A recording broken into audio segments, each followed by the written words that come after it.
Welcome to the Chronological One-Year Bible, September 6th. Today's reading is Ezekiel chapter 47, verse 1 through chapter 48, verse 35, Ezekiel chapter 29, verse 17 through chapter 30, verse 19, 2 Kings chapter 25, verses 27 through 30, and Jeremiah chapter 52, verses 31 through 34.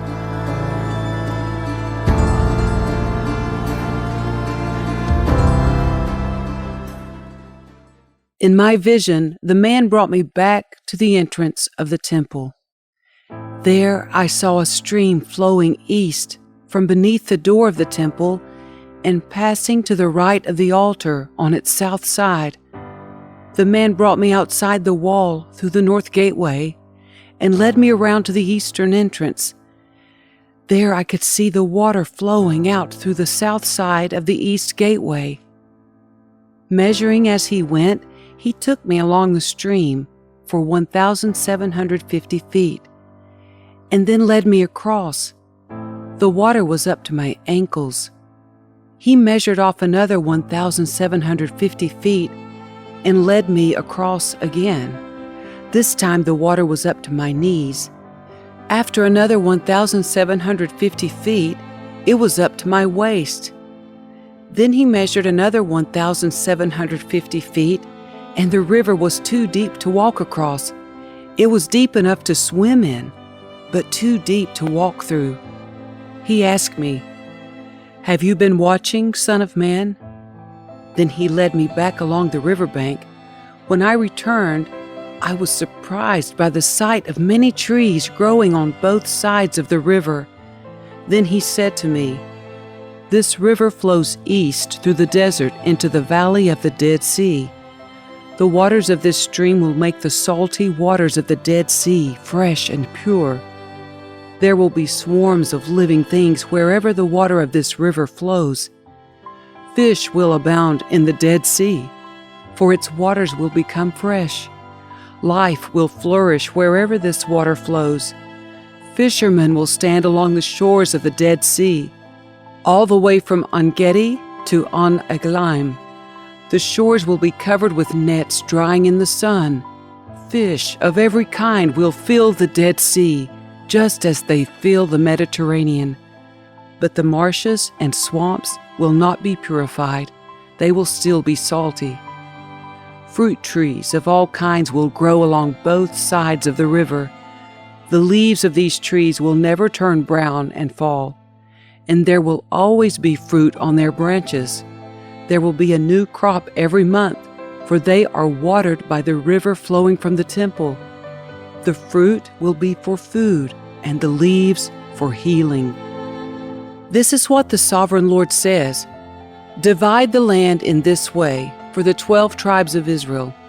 The descendants of Joseph will be given 2 shares of land. Otherwise, each tribe will receive an equal share. I took a solemn oath and swore that I would give this land to your ancestors, and it will now come to you as your possession. These are the boundaries of the land. The northern border will run from the Mediterranean toward Hethlon, then on through Lebo-Hamath to Zidad. Then it will run to Berothah and Sibraim, which are on the border between Damascus and Hamath, and finally to Hazar-Hattikon on the border of Haran. So the northern border will run from the Mediterranean to Hazaranan on the border between Hamath to the north and Damascus to the south. The eastern border starts at a point between Haran and Damascus and runs south along the Jordan River between Israel and Gilead, past the Dead Sea and as far south as Tamar. This will be the eastern border. The southern border will go west from Tamar to the waters of Meribah at Kadesh, and then follow the course of the brook of Egypt to the Mediterranean. This will be the southern border. On the west side, the Mediterranean itself will be your border, from the southern border to the point where the northern border begins, opposite Lebo-Hamath. Divide the land within these boundaries among the tribes of Israel. Distribute the land as an allotment for yourselves and for the foreigners who have joined you and are raising their families among you. They will be like native-born Israelites to you and will receive an allotment among the tribes. These foreigners are to be given land within the territory of the tribe with whom they now live. I, the sovereign Lord, have spoken. Here is the list of the tribes of Israel and the territory each is to receive. The territory of Dan is in the extreme north. Its boundary line follows the Hethlon road to Lebo Hamath and then runs on to Hazar Enan on the border of Damascus, with Hamath to the north. Dan's territory extends all the way across the land of Israel, from east to west. Asher's territory lies south of Dan's and also extends from east to west. Naphtali's land lies south of Asher's, also extending from east to west. Then comes Manasseh, south of Naphtali, and its territory also extends from east to west. South of Manasseh is Ephraim, and then Reuben, and then Judah, all of whose boundaries extend from east to west. South of Judah is the land set aside for a special purpose. It will be 8 1/3 miles wide and will extend as far east and west as the tribal territories, with the temple at the center. The area set aside for the Lord's temple will be 8 1/3 miles long and 6 2/3 miles wide. For the priests, there will be a strip of land measuring 8 1/3 miles long by 3 1/3 miles wide, with the Lord's temple at the center. This area is set aside for the ordained priests and the descendants of Zadok who served me faithfully and did not go astray with the people of Israel and the rest of the Levites. It will be their special portion when the land is distributed, the most sacred land of all. Next to the priest's territory will lie the land where the other Levites will live. The land allotted to the Levites will be the same size and shape as that belonging to the priests, 8 1/3 miles long and 3 1/3 miles wide. Together, these portions of land will measure 8 1/3 miles long by 6 2/3 miles wide. None of this special land may ever be sold or traded or used by others, for it belongs to the Lord. It is set apart as holy. An additional strip of land 8 1/3 miles long by 1 2/3 miles wide, south of the sacred temple area, will be allotted for public use, homes, pasture lands, and common lands, with a city at the center. The city will measure 1 1/2 miles on each side, north, south, east, and west. Open lands will surround the city for 150 yards in every direction. Outside the city, there will be a farming area that stretches 3 1/3 miles to the east and 3 1/3 miles to the west along the border of the sacred area. This farmland will produce food for the people working in the city. Those who come from the various tribes to work in the city may farm it. This entire area, including the sacred lands and the city, is a square that measures 8 1/3 miles on each side. The areas that remain to the east and to the west of the sacred lands and the city will belong to the prince. Each of these areas will be 8 1/3 miles wide, extending in opposite directions to the eastern and western borders of Israel, with the sacred lands and the sanctuary of the temple in the center. So the prince's land will include everything between the territories allotted to Judah and Benjamin, except for the areas set aside for the sacred lands and the city.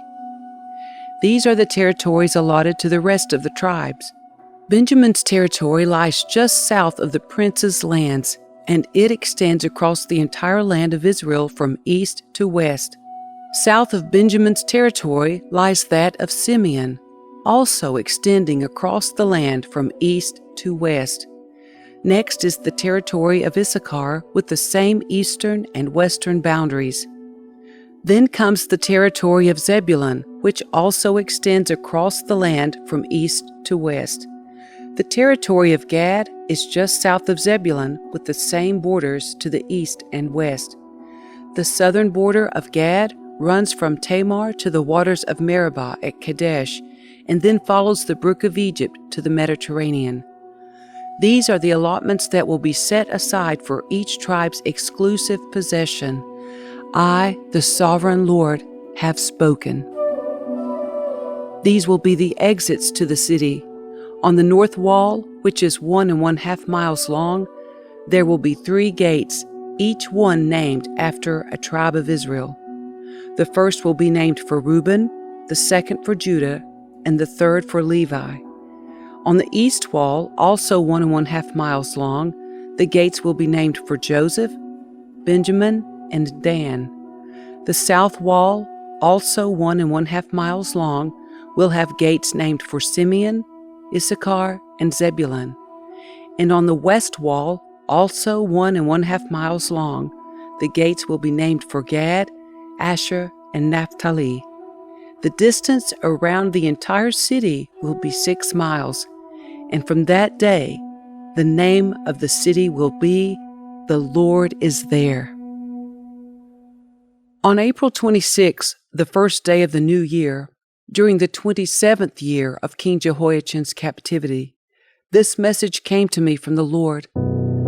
Son of man, the army of King Nebuchadnezzar of Babylon fought so hard against Tyre that the warriors' heads were rubbed bare, and their shoulders were raw and blistered. Yet Nebuchadnezzar and his army won no plunder to compensate them for all their work. Therefore, this is what the sovereign Lord says: I will give the land of Egypt to Nebuchadnezzar, king of Babylon. He will carry off its wealth, plundering everything it has so he can pay his army. Yes, I have given him the land of Egypt as a reward for his work, says the sovereign Lord, because he was working for me when he destroyed Tyre. And the day will come when I will cause the ancient glory of Israel to revive. And then, Ezekiel, your words will be respected. Then they will know that I am the Lord. This is another message that came to me from the Lord. Son of man, prophesy and give this message from the sovereign Lord. Weep and wail for that day, for the terrible day is almost here. The day of the Lord. It is a day of clouds and gloom, a day of despair for the nations. A sword will come against Egypt, and those who are slaughtered will cover the ground. Its wealth will be carried away, and its foundations destroyed. The land of Ethiopia will be ravished. Ethiopia, Libya, Lydia, all Arabia, and all their other allies will be destroyed in that war. For this is what the Lord says: all of Egypt's allies will fall, and the pride of her power will end. From Migdol to Aswan, they will be slaughtered by the sword, says the sovereign Lord. Egypt will be desolate, surrounded by desolate nations, and its cities will be in ruins, surrounded by other ruined cities. And the people of Egypt will know that I am the Lord when I have set Egypt on fire and destroyed all their allies. At that time I will send swift messengers in ships to terrify the complacent Ethiopians. Great panic will come upon them on that day of Egypt's certain destruction. Watch for it. It is sure to come. For this is what the sovereign Lord says: by the power of King Nebuchadnezzar of Babylon, I will destroy the hordes of Egypt. He and his armies, the most ruthless of all, will be sent to demolish the land. They will make war against Egypt until slaughtered Egyptians cover the ground. I will dry up the Nile River and sell the land to wicked men. I will destroy the land of Egypt and everything in it by the hands of foreigners. I, the Lord, have spoken. This is what the sovereign Lord says: I will smash the idols of Egypt and the images at Memphis. There will be no rulers left in Egypt. Terror will sweep the land. I will destroy southern Egypt, set fire to Zoan, and bring judgment against Thebes.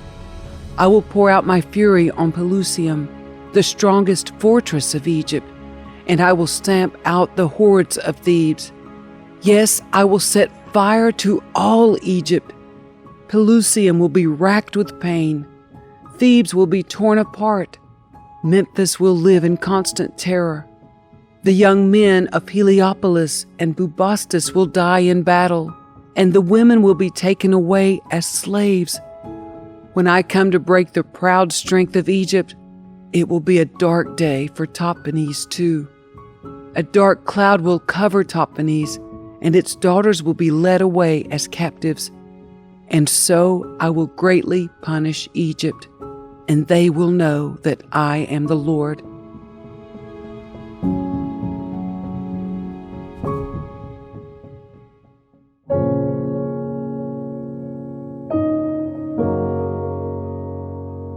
In the 37th year of the exile of King Jehoiachin of Judah, evil Merodach ascended to the Babylonian throne, and he was kind to Jehoiachin and released him from prison on April 2 of that year.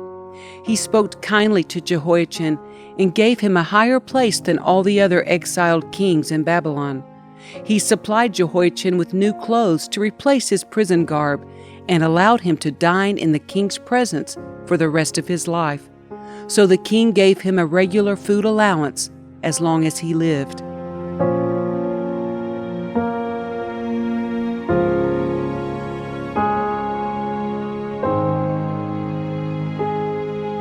In the 37th year of the exile of King Jehoiachin of Judah, Evil-Merodach ascended to the Babylonian throne.